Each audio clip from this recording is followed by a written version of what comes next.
Hi, my name is Lily, and thank you for joining me for this online training for youth suicide prevention workshops with Samaritans. So I'm going to share my screen with you all, and today what we're going to be doing is we're going to be talking about youth suicide prevention. What does that look like? What are our takes on that? And, how to identify when some young person that you're working with is struggling and how you can help them. So let's get started. So just before we start, I think it's important that we talk about how this is a really challenging topic. Obviously, you are adults who are supporting students on this topic. And I think it's really important to recognize that it's going to be hard for you too in a lot of ways.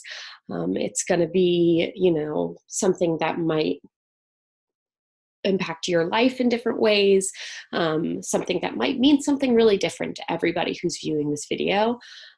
So I think it's really important that you just give yourself space with this topic and how challenging it can be, and make sure to take care of yourself while you're learning about it. And also, if during the presentation or after the presentation you have questions or concerns about the content we're going over, you can always contact us and follow up a little bit to further those conversations, because it is really challenging that, we don't get to be in person actively having those conversations. So just know that we're here for support if you need further support during or after watching this training. So first, I'm going to talk a little bit about Samaritans and who we are and what we do. So I'm part of a team that does the prevention side of Samaritans. So we're called the Community Education and Outreach Team. And what we do is basically we go around to a lot of different places. We go to different schools. We work with different groups of adults, senior centers, sort of you name it. We're trying to reach everybody we can to talk about suicide and suicide prevention. What does that look like? What information do we have about that topic? And one thing that I think is important to know, because I'm going to reference it a lot during this training, is that we do work with students from basically 7th grade all the way up through college, every single day, almost every day of the week we're going into schools. And that's a lot of what we do. So as I talk to you about what youth suicide prevention looks like from your side, I'm also going to be talking about what does it look like when we're doing that directly with students, and how can you apply that to the work that you do. So basically, the other two things that Samaritans has, sort of the biggest piece is this intervention piece, which is our crisis services team. So what the crisis services team does is they run a 24-hour hotline, or helpline rather. It's 24 hours a day, 7 days a week. And the helpline is basically available for anybody who needs any kind of support. It's completely run by volunteers, which I think is really amazing, because these people go through a really extensive training and give up a lot of their time every week and stay overnight just because they want to support people who are having a hard time. And you don't have to be feeling suicidal to contact the helpline. You can sort of be in any place if you need someone to talk to, if you need support, if you're supporting somebody else who's struggling. These are all reasons that you might want to contact the helpline. And yeah, I just think it's kind of an amazing thing that we have. We have people of all ages at the helpline, as young as 15, as old as 85, I think, at the moment. And they're all helping each other learn and grow. So it's a really incredible resource for both you and your students. And then the last piece of what we do is postvention. So that's our grief support services, and that's supporting people who have lost others to suicide. So we have Survivor to Survivor Network, where we connect people who are going through similar struggles. We have safe place meetings where people who have lost someone to suicide can come together and talk about their experience. So yeah, that's sort of Samaritans as a whole. So first we're going to jump in a little bit to some facts and figures about suicide. Now, for an overall fact, 47,000, a little over 47,000 people die by suicide every year in the US. And there are more than 1.3 million attempts nationwide. So it's a pretty big number, sort of a big thing to think about. Going off of that, I think it's important to know that Massachusetts is actually the third lowest per capita for people dying by suicide in the US. And there's a couple of different reasons for that. One is that we are doing a lot of work to provide people with resources. We have good funding for our resources, you know, for groups like us. There's a lot of us out there trying to do this work. But also, I think an interesting thing about that is that we have a much, much lower per capita suicide rate than places around us like Vermont and New Hampshire. And a lot of that actually has to do with gun control. We're not going to get political at all, but I think it is important to know that we're going to talk about means, means of dying by suicide and access to means. And we have very strict gun control laws in Massachusetts, which is very helpful because, that keeps people from having access to that means. So that's a large part of the reason that we have one of the lowest per capita. I think another important thing to see on here is that the highest reported suicide rate is among adults age 45 to 64, and that's particularly white males. And then the second highest rate occurs with people over 85. I think that it's just something that sometimes surprises people, and it's important to think about all the different things that can go into what makes somebody feel that way. For example, for middle-aged white men, it might have to do with societal expectations, personal expectations, the expectations of privilege and the understanding of what somebody in your position is supposed to have in life, what their life is supposed to look like. Those kinds of things can really tie into it. And for the 85 plus, it's important to think about, what kind of specific struggles are those people going through that might lead them to that?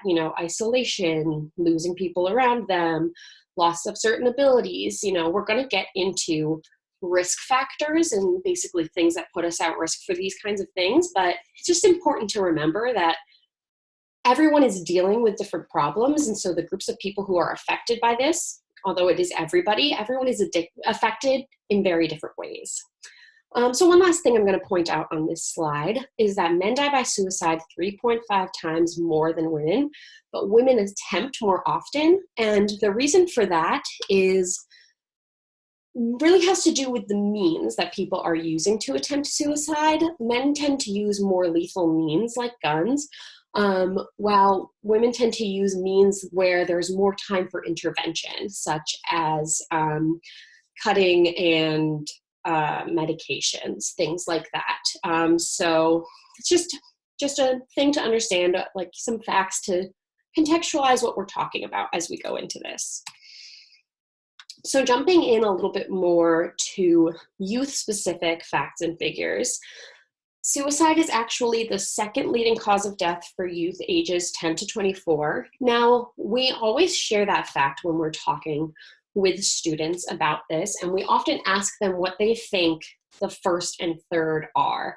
The first leading cause is accidents generally, but most of those are car accidents.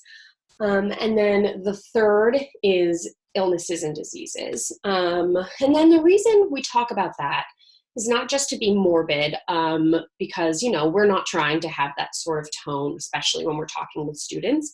But we actually think it's really helpful because students list things like violent crime and viruses and drugs, things like that, things that they're actually hearing about a lot more in the news than suicide. And that's why we talk about it, because it's kind of surprising to hear that this is something that's so high up on the list when students are actually not hearing about it in the news as much and not talking about it.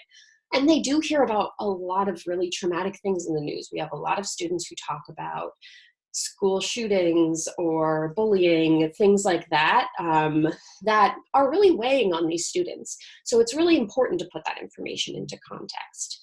And I think another important thing here is that 17.7% of high school students report having thoughts of suicide. And again, that's thoughts. And I think that's why this work is particularly important, because a lot of students are dealing with this topic and thinking about it. And one of the best things we can do is to have these productive conversations about what's going on in hopes that, all of these thoughts and ideas that students are carrying with them are something that we can voice so that we can actually get them support. And then the last thing on this page that I'm going to point out is that the fact that girls are more likely to attempt suicide than boys, and that sort of reflects the larger societal norm with that as well. So, remembering that although students are dealing with different issues and different feelings than we are, a lot of these things do end up tying together.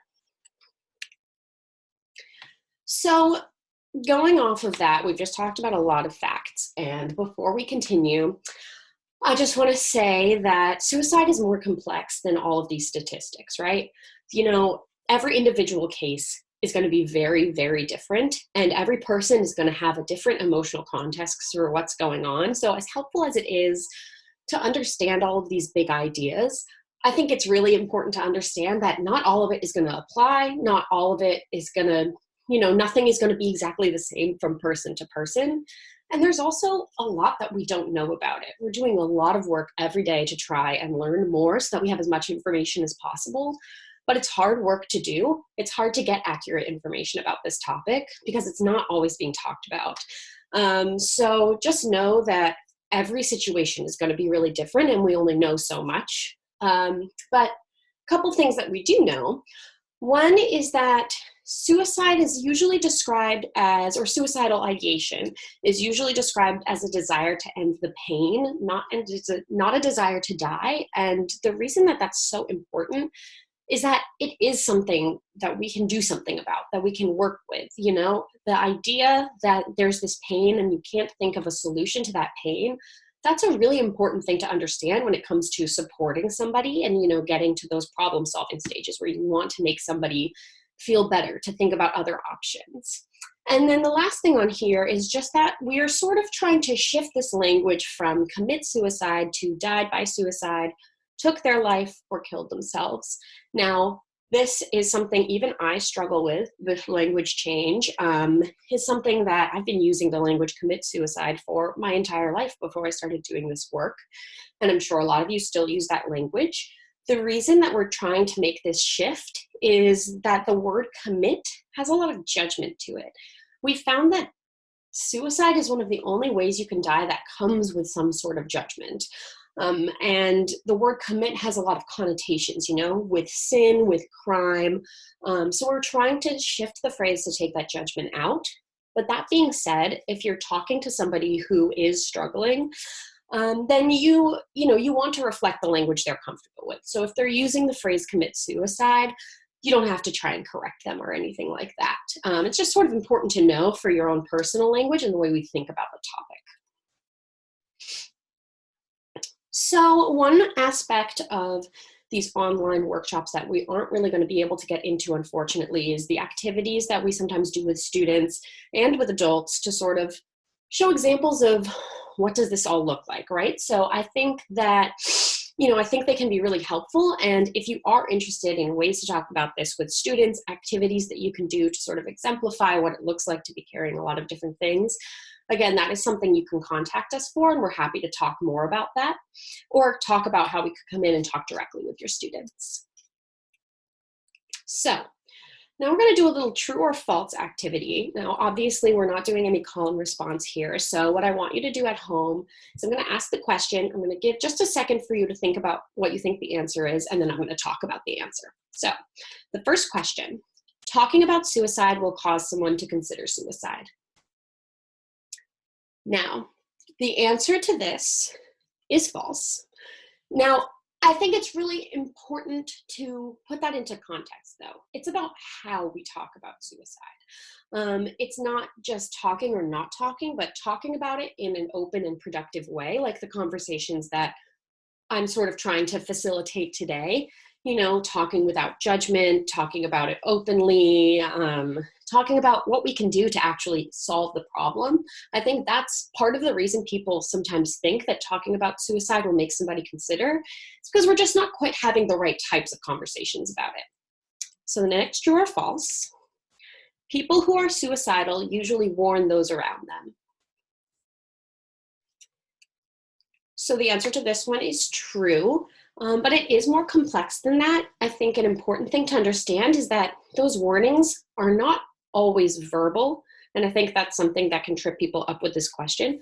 There are verbal warning signs. Some people do verbally communicate that they're struggling, but often they don't. Often it's sort of more subtle ways of communicating, and we're going to talk about what those look like in a little bit.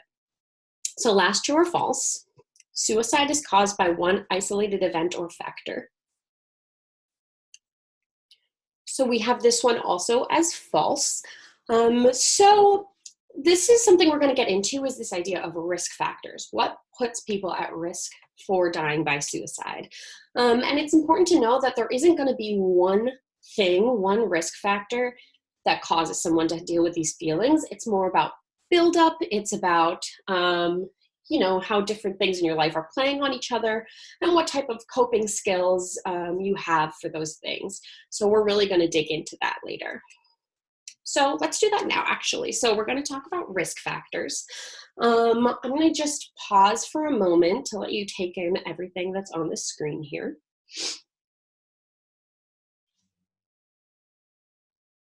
So as you're reading this screen, I'm going to talk about a couple of specific things.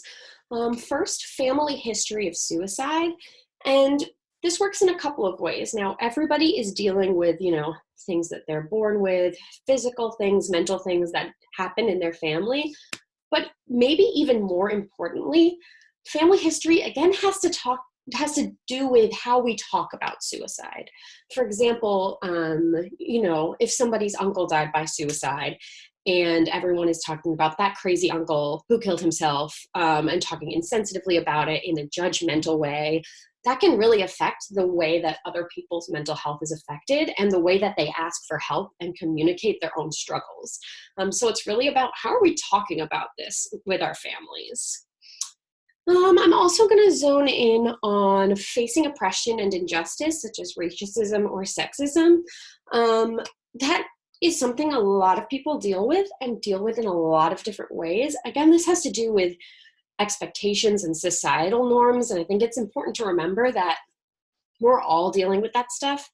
We don't always have the language to talk about it. We don't always have the support we need. And so it's really important to create environments where we can talk about things like that so that people can look for support, can get help. And then we're going to jump into challenges that LGBTQ plus people face, particularly youth. This is something I could talk about forever, but that ties in again with oppression and injustice. It's something that is not always openly talked about, it ties in with family again too, the type of conversations we're having, the type of support we're able to give people, things like that. It really all sort of ties together. And we're going to get into a little bit of risk factors specifically for youth, because there are things that people are dealing with as students that we're not really dealing with anymore as adults. We might not have dealt with it when we were students. We might not remember what it's like. I think a really important part of this is that things for students that might seem small to us now might seem huge to them at the time. For example, things like school overloading them, things like stress. I know that sometimes when I look back on students who are really overwhelmed by their homework in the 7th grade, and I think to myself, oh, that's not going to matter to you in a couple of years. But at the moment, it might feel huge, and it might tie into a lot of different problems. For example, challenges at home. That's something that a lot of students are dealing with in different ways. And then the things that are happening at school, whether or not they seem big or small, are probably going to tie in with those challenges at home, and these things build on each other. That's why there's not one risk factor that's going to cause somebody to feel suicidal, but it's about that buildup, how these things are all related to each other. And then two things I'm going to point out on here, actually. One is bullying and cyberbullying. I know that for me, that is something that I had to deal with a lot less than the students who I'm working with now. And I am very aware that it's something I can not even understand fully what their experience with that is like. And it's something, you know, as an educator, you're probably not going to have direct access to. You're not going to be able to see what is social media looking like for these people, what type of contact is happening. But I think it's really important to remember that it's something that's very present for students right now. And then the other one I'm going to touch on is sort of together, self-harm and access to lethal means. This is something that I could dig in much deeper into, but I just want to touch on the fact that self-harm can go different ways. Students who practice self-harm are more likely to at some point have suicidal thoughts. But on the other hand, self-harm can also be a coping mechanism if a student knows how to practice it safely. So it's really important that if there's a student in your life who's practicing self-harm, that you're communicating with them, that you're not just taking away the tools they use to practice that self-harm, because it might be that they're doing it in the safest way that they can while trying to cope, and that they're going to start doing it in a more unsafe way. So it's really important to approach that topic without judgment and try to work with the student to try to find ways to sort of mitigate that problem and make it go away a little bit. Especially if they're using, like, so that's specifically if they're practicing self-harm in a non-lethal way, it really needs to be more of a conversation. But on the other side, taking away access to lethal means is actually a really important thing that we can do. So, you know, if somebody has means that they could use if they're thinking about dying by suicide, just taking those away in that instance is really helpful. So now we're going to talk a little bit about warning signs. What kind of things can you pick up on when students are struggling? So again, we'll start with verbal. This is not the most common, but people do talk about suicide, and it could show up in different ways in your student's life. It could be that they're making jokes about suicide. It could be that they talk a lot about death and dying. It could be something that they maybe communicate in schoolwork that they do if they're doing creative work. I think an important thing for this is that it's important to take joking seriously, and to really check in with people if you're concerned. And very occasionally, some people do use direct statements, such as, "I'm tired of being a burden. No one would miss me if I was gone. I don't want to wake up tomorrow," things like that. So, I think that's just important to know that those direct statements do happen. It's really important to encourage your students to take them seriously. And also that a lot of this type of stuff happens on social media. So it's also important to encourage your students to be aware of that with each other's social media. I often, when I go into schools, I almost always ask the question, have you ever seen somebody make a joke about suicide on social media? And almost every student says yes every single time. That was shocking to me at first, because that's not really something that I had to deal with, but it's something they're seeing a lot now. And I always encourage them to take that really seriously, as awkward as it's going to be for them to, see someone make a joke and then take that joke seriously. I think it's really important that we encourage them to follow up or to let someone know when they're seeing that kind of behavior, because it might be harder for you as an educator to pick up on with it happening over social media. So there's a lot of examples of physical changes, but a really important thing to know about warning signs is, and the way that I explain it to students, is it's just changes. It's drastic changes in that person's life, changes that last. So it's really about, what is that person's norm and how has it become different? And sort of that gut feeling that something is off, especially with physical and behavioral. So with physical, if somebody is sleeping in a lot and they normally don't, or if they're not sleeping at all, if they don't have the same hygiene they usually have, if they're drastically changing their appearance, sleeping too much, not sleeping at all, eating too much, not eating at all. Everybody has different norms with that, and that's really important to understand, and important to emphasize to your students that some people just sleep in late all the time. That's okay, but it's really about, what is that person's norm and how is it changing?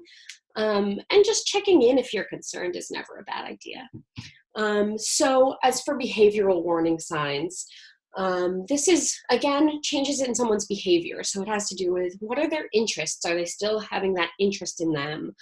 How do they usually act? Are they acting really differently? Are they being reckless? Are they giving away things that matter to them? Are they sort of pulling away from their family and friends when they're usually social. Just like these really big changes. And again, lasting changes. So everyone is going to have bad days, days where they act differently, days where something is off, and that's okay. You know, you're going to have those too. But it's thinking about what are these, you know, these changes that seem to be affecting a person's life over a period of time. And the last one I'm going to point out on here is mood swings. So we're talking about extreme mood swings, including a sudden mood lift after a down period. And the reason we say that is for a couple of reasons. One, because that mood lift could have to do with that person feeling like they found a way out. That's sort of the main one, is that that person might have found a solution, be feeling relief in having made a decision. But it's really important to understand with that one that other things can be attributed to these mood swings. And that's true with all of these warning signs. Like with mood swings, somebody could be, you know, living with bipolar, somebody could be using new medication, you know, there's a lot of reasons all of these things can happen. And that's why they're warning signs, because they're checking points, right? There's something you should check in about, but you have to take a person at their word for how they're doing and whether or not they are feeling really extreme emotions that have to do with these warning signs. So on the other side of risk factors, there's resiliency and protective factors. So these are things that we see that we think are going to help a person get through challenging emotions. Things like having good life skills, having good coping skills, feeling like they have a purpose, especially somebody asking for help. That's huge. You know, if someone is reaching out for help, that is something you should take really seriously, because someone being able to reach out for help or knowing who they could talk to if they need help is a huge protective factor. And a lot of these, you'll notice a lot of these resiliency and protective factors have to do with good communication and support, you know, feeling connected to an activity, a person, an idea, feeling connected to yourself. You know, that's where self-care comes in. That's really what resiliency and protective factors look like. So I think another important aspect of working with students is encouraging them to think about what things do make them happy and what do they feel connected to, and encouraging them to prioritize those things. So we're going to transition into talking about how do we help someone who's really struggling. And this basically breaks down into three main things: listening, asking, and getting help. So let's dig into that a little bit. With listening, we have do's and don'ts. Now, you are all if you're watching this video, you are most likely somebody who works with students, and, you know, I'm not going to pretend that I know students better than you, because I'm sure you really understand them. So, you know, I'm not going to drone on about the do's and don'ts of listening. I'm sure you're all wonderful listeners, but these are just some important outlines, and a couple of the most important things, I think, are putting away distractions, holding on to your judgment, you know, reflecting back what you're here with, paraphrasing, validating. These are all things that the people on our helpline are using all the time to show support and practice listening skills with people on the line. On the other side, with the don'ts, don't try to solve their problems for them, don't minimize, don't make the conversation about yourself or say it's just a phase. These are just, you know, big, important ideas about listening that I'm sure you all know and understand, but it's always important to be reminded. And with listening, one thing that I think is important, especially if you're getting into really heavy topics, the person's sharing big things with you, is managing your reactions. I sort of touched on that when I was talking about self-harm earlier, but just sort of not overreacting or underreacting to things people are sharing with you, but just taking things at face value and processing them and keeping that calm energy, because that's going to be really helpful with students who are struggling. Show that you're calm, you can handle it, it's not a big deal, but you're gonna, you know, you're gonna take them seriously and help them get what they need. And if you sort of give off that energy, then they are going to be feeling more confident in you and themselves in handling the situation. So next we go into ask. One thing we talk about a lot is open-ended questions, questions that start with what and how. We try to avoid why questions because we don't want the people that we're talking to feel interrogated, you know. We're trying to get more information about how they're feeling. And we use that phrase you'll see at the bottom, steer into the pain, because, you know, we're not asking questions because we want to be in the know or fascinated by this person's situation. But what we're trying to do is get to what does this person need and how can we support them by asking questions that are open-ended and trying to avoid yes or no questions because we really want to get that person talking, you know, make the conversation about them. It's really important that you speak to your students as equals when they're talking to you about something hard, you know, that showing somebody that respect can really make them feel valued and make them feel like they can trust you with that information. And one thing we have on here is using the 80-20 rule. So that would mean them talking 80% of the time, you talking 20% of the time. This isn't something that you need to be actively thinking about. It's going to happen naturally when you're using all of your good listening skills, but it's just sort of a good framework for making sure you're letting that person speak and really practicing listening more than anything else. So continuing on asking a little bit, my favorite thing on here is acknowledge the pain by using their words.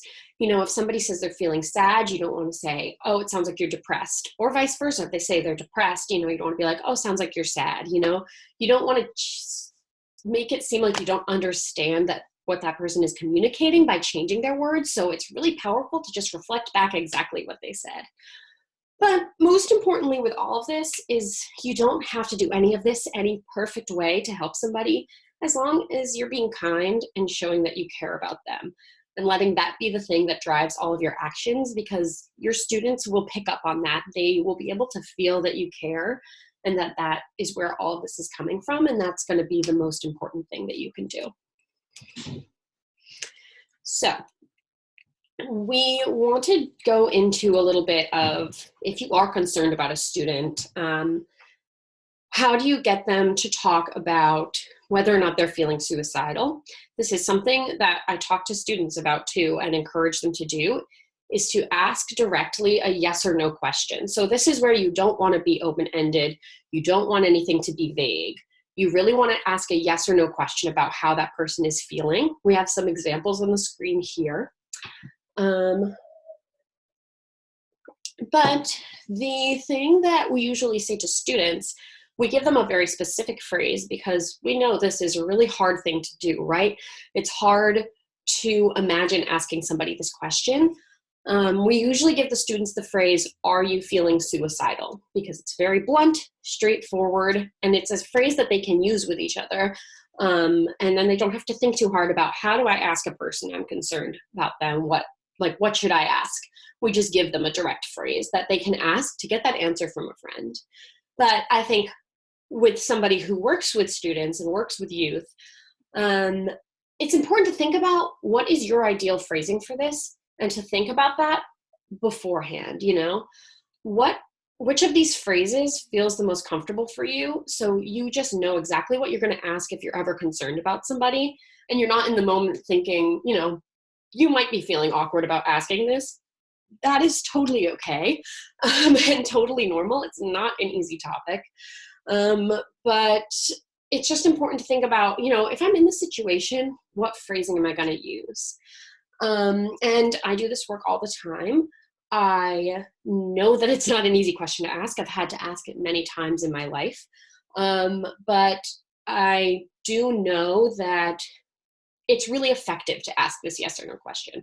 As overwhelming as it can seem to ask something so blunt and so straightforward, it's actually such a great thing for you to do, because it makes it easier on that person. It shows that you can handle this topic, that you're ready to talk about it, that using the direct language isn't going to affect you negatively. And also, asking it in a yes or no framework makes it so there isn't any ambiguity. You know, if you ask, are you thinking of harming yourself? Are you feeling really bad? You might get an answer that doesn't actually tell you what you need to know. So that's why we have these really direct phrasing for this piece. So let's talk about what happens in different situations. If the person says no, they still need your support just as much.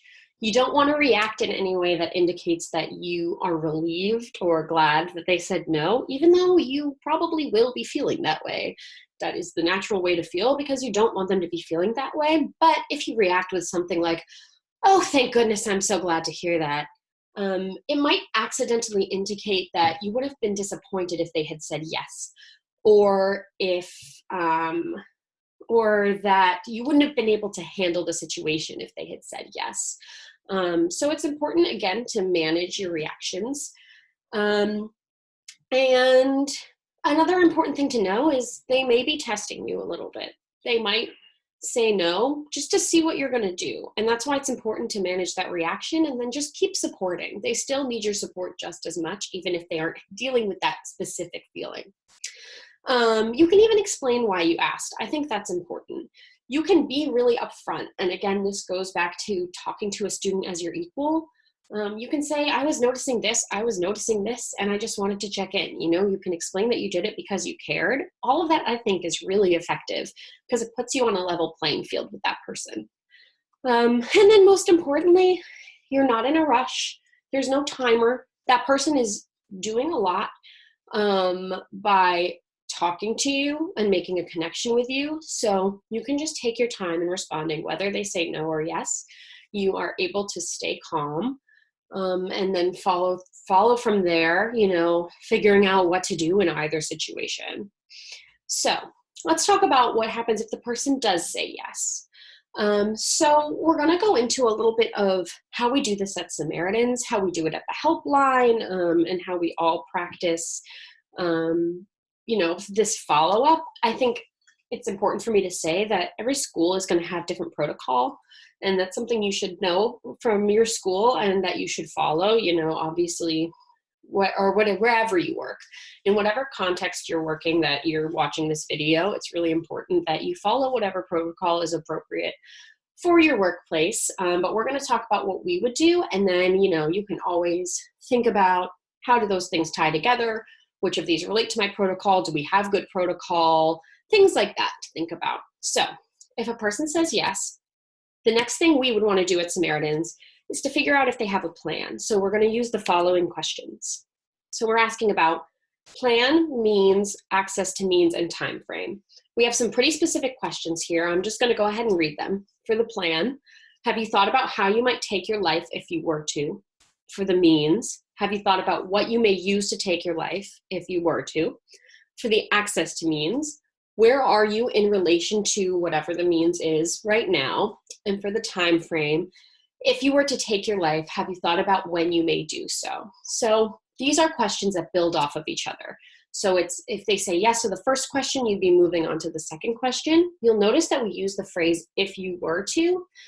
The reason for that is that we're not trying to make them feel like they have sealed their fate, that they've made a specific decision.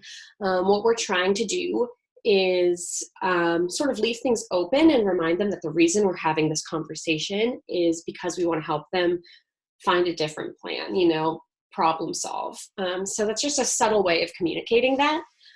So these are the questions that we use on the helpline. We're just trying to get as much information as possible about how much risk is this person in so that we know what type of steps we need to take to support them. So the next and probably most important thing is getting help. Now, I talk to students about this a lot. We are always encouraging students to have an adult that they trust and to go get that adult that they trust. We talk about how sometimes students will say to each other, they'll tell each other that they're feeling suicidal, but that they can't tell anybody about it, that it's a secret. And so much of our work is trying to encourage students to know what adult you would go to in that situation and to feel empowered to do so, and to even do so if your friend doesn't want you to, and why that's so deeply important. And one of the things we point out to them that I'm also going to point out to you is that nobody should be doing this on their own. Even me, I am a person who does this every day. I talk about it every day. I've supported people in my own life with this. I support people who I don't know with this.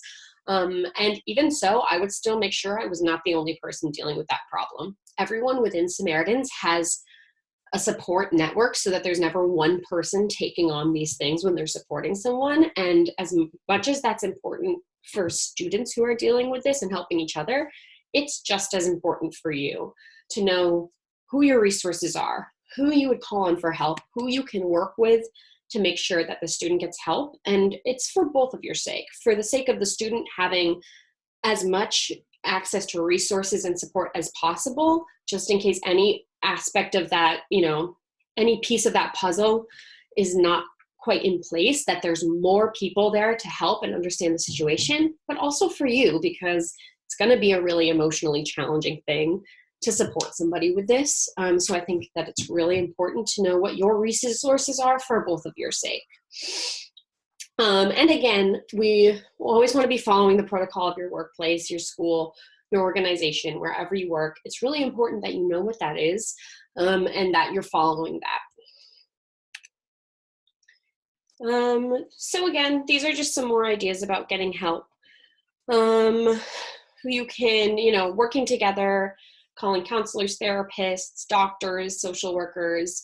If it's an emergency, you can always call 911 or bring somebody to a hospital. And I'm going to give you some more resources at the end of this presentation. But another thing, a lot of people who call Samaritans are people who are supporting other people. So you can always encourage somebody to call or text the Samaritans line. I think I forgot to mention that it is a texting line as well. Or that's something you can do. If you're in that situation and you don't remember what to do, or you don't remember the things we talked about during this presentation, that's an option for you as well. And then at the end of all of that, don't forget to reach out for support systems just for you. When you're dealing with emotionally heavy stuff, it's really important that after the fact, you do something to take care of yourself and find people to support you. So talking specifically about getting help for a young person, it's really important that you stay calm, stay engaged, and try to reduce their stress and your own stress, because that's going to help reduce their risk level. We have some examples of phrasing you can use to talk with them, but it's just about acknowledging what's going on, how hard things are, and how they're not alone right now, and how you're going to help them, and doing little tricks to keep yourself calm that will inevitably make that person more calm. So I'm going to jump into the idea of safety planning. This is something that's going to look really different for every workplace, organization, or school. So again, just know what you are supposed to do, what you're allowed to do within your own workspace.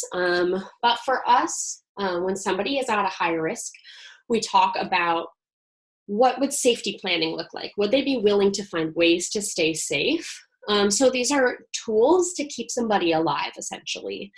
So for example, we could talk about, what do their warning signs look like? What should I be looking for if you are doing poorly that you might not be able to communicate verbally? What might I want to watch out for?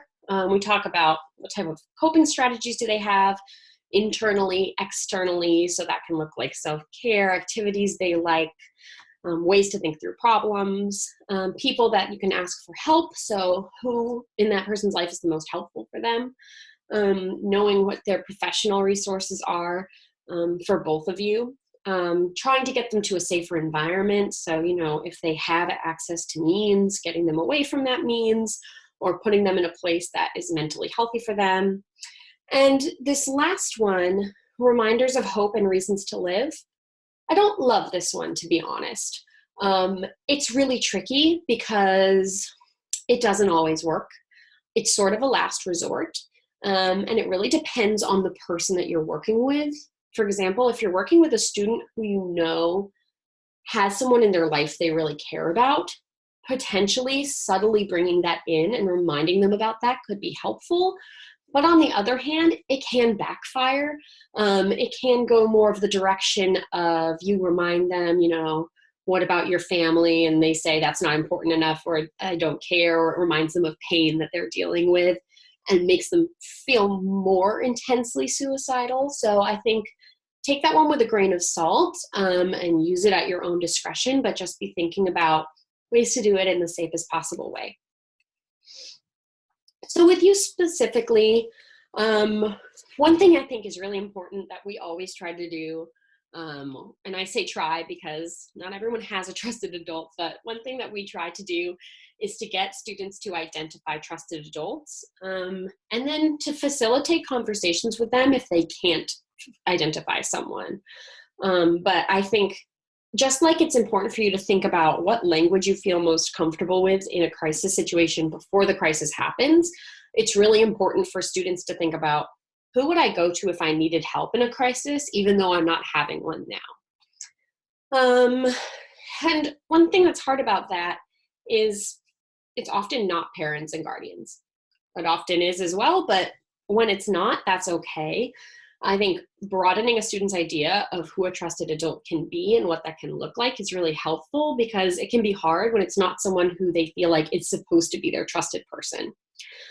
And the last thing on here is just understanding your own views, because the way that we talk about this stuff is going to affect the young people around us in ways we might never imagine. So even when you're not in a crisis situation, just talking really openly about mental health and suicide in a way that makes them feel like if they were struggling, they could go to you and not face any judgment. A couple more ideas: modeling healthy coping skills, acknowledging how uncomfortable this stuff can be and finding other ways to deal with it, like doing activities, talking about things that they might see in the media. I think that's huge because we often see things in the media that aren't the best representation.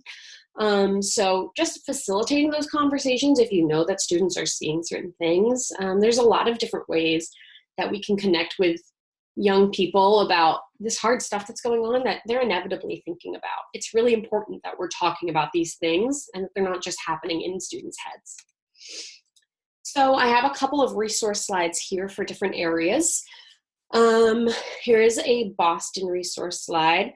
We have the Samaritans Helpline, as well as the National Suicide Prevention Lifeline, which that one is available English and Spanish. At Samaritans, we are doing some work to try and broaden our language availability right now, but we know that the National Suicide Prevention Lifeline is 100% available English and Spanish. We have the BEST team, which is a service that basically specifies in psychiatric crises. So it's a team that you can call if you need specific help in one of these mental health crisis situations, and they'll have sort of alternate things, like not just bringing somebody to a hospital or 911, they'll have alternate ways of dealing with that situation. It does take time. We've heard that there can be a really slow response time. So it isn't necessarily for a emergency situation where you would call 911, but if you're trying to work with someone to create a plan, it might be a good option. And the last thing on here is the Emergency Services Program Mobile Crisis Intervention. So what this is it's a service where you can sort of communicate what you need from emergency services. Again, this does slow down the process. So if you need 911 immediately, this isn't the way to go. But if someone is, mentally struggling and you do have some time, but you want to get them in an ambulance, you could, for example, call and say, I need emergency services, but I need the lights to be off. It's important that you don't send a cop car because this person has trauma with cops, things like that. So you can specify more specifically what you need from emergency services. It does slow down the process a bit. For the Metro West, the only different thing we have on here is Advocate Psychiatric Emergency Services. So again, this is a 24-hour service specifying in psychiatric crises. And then for the North Shore, we have Leahy Health Behavioral Services, which exact same thing. So BEST team here on the Boston slide, Advocate Psychiatric here on the Metro West side, and Leahy Health on the North Shore are just sort of a similar idea of services that function in different areas around Massachusetts. These are some resources specifically for the LGBTQ community. We have the Trevor Project, Trans Lifeline, Boston Glass, Fenway Health, Boston Bagley and Planned Parenthood. So, you know, feel free to come back to this and check out some of those resources as well if you're specifically dealing with LGBTQ plus students.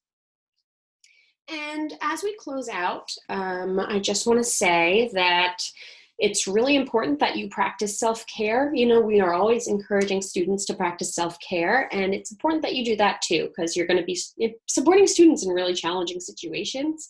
And even today, you know, if you have been sitting here watching this presentation about suicide prevention, it's a hard topic to hear about. It's not easy. It's not easy to be dealing with, and you do a lot of taxing work if you're working with youth. So just think about, how do you take good care of yourself? What do activities look like that actually make you feel better about, better internally and better about your ability to support other people? That's an important thing to be thinking about today, but also every single day. So yeah, just wrapping up. It's really important that we are all thinking about this topic. You know, obviously in an ideal world, we would never have to deal with this stuff, but it's important to think about it ahead of time so we can think about, you know, how can I support students that I work with in these hard times? And how can I make this something that's temporary, something that can pass? Because it is something that can pass almost all of the time. And as long as you are showing your care and practicing non-judgmental listening, you are going to be exactly what that person needs. You know, by being an adult in that person's life that cares, that is basically the most that you can do. We're all just people, and we're all just doing our best to support each other. And I think that's really important to remember when dealing with this hard work.